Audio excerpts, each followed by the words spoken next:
Welcome back to It's Your Environment. I'm George Curtis. My guest is Dick Hall, who is really a scholar when it comes to woodlots, and he writes about them. He writes in a newspaper, Country Today. Am I correct? Yes. How often does that come out? The Country Today is a statewide weekly with circulation in 4 states, and it's published out of Eau Claire. It's the most widely read rural newspaper in Wisconsin. For people who are interested in subscribing, how would they go about doing that, Dick? Well, they have a real good website that they can get the feel for the paper by reading, and it's at thecountrytoday.com, all run together. All right. Yeah. We talked a little bit at the end of the first segment about the fact that in this time of energy crisis, we're looking all over for energy, affordable energy. And everybody knows about the price of gas, and people are beginning to know that the corn to alcohol trip is an expensive trip subsidized by the taxpayer, and we might be spending $2 to get $1.80 in energy, and not necessarily the way to go.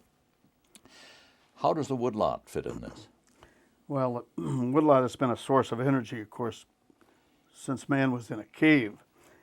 And we're still using that source of energy somewhat efficiently today. The most common form for the homeowner, of course, is the outdoor furnace. That is in the new technology. Of course, wood-burning stoves have been used for a long time. But there have been a lot of complaints recently about the outdoor furnace being a polluter with the high emissions and particularly particulates. But the manufacturers have redesigned them, and I think the announcements will come out within the next month or so that the outdoor furnace is going to be more highly efficient, less polluting, and so it's going to be a better buy in the future. And lots of people are buying them. Sales are up about 40% each year. So we're just taking wood, cutting it, drying it, and burning it. That's the original source of energy and the one that's being used most today. Well, are they safe, these outdoor furnaces? Very safe, very clean, and the safest way to heat buildings, really. And but there are other things on the horizon with the use of wood. There's a lot of research going on, and the University of Wisconsin right now is kind of the hub for cellulosic biomass research. We know we can use switchgrass and other crops to produce energy. We can either burn them, they can be converted to ethanol, and in some cases even biodiesel. But wood is another situation. We know we can do it there too, just haven't found a way to do it economically yet, but that's on the horizon. So the day may come pretty soon when woodlot owners will be able to sell wood by the ton on the stump in their woodlot. Harvesters will come in and chip it, and then it'll go through a whole process to produce either a possibility of ethanol is down the road and diesel, but ethanol can be produced from wood too.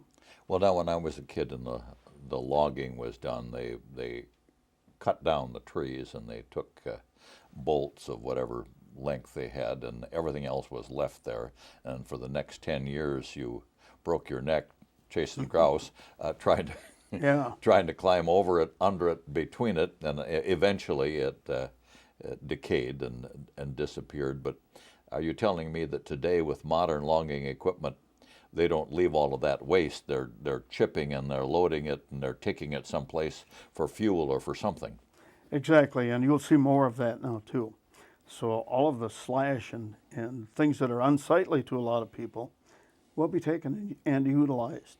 Well, just 2 weeks ago, 2 teenage boys that live at my house took a new pickup truck over to Wild Rose. There's a sawmill there for some outfit that makes log homes, and bought a pickup load full of bark that brought back, and so my wife can bark around her shrubs and things like that. Sure. That's a byproduct, I assume. And that's a very large, huge byproduct of the logging industry.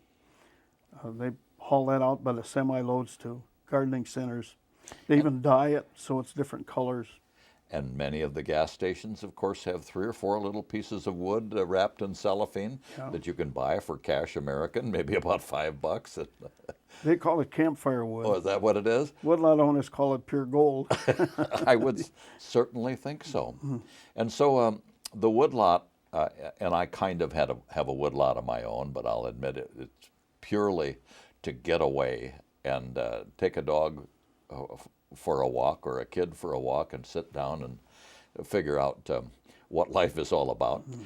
But in addition to that, I probably should have Dick Hall out there to see if any of those trees have any value on the market, because they're getting old, they are dying. A number of them blew over in a recent storm.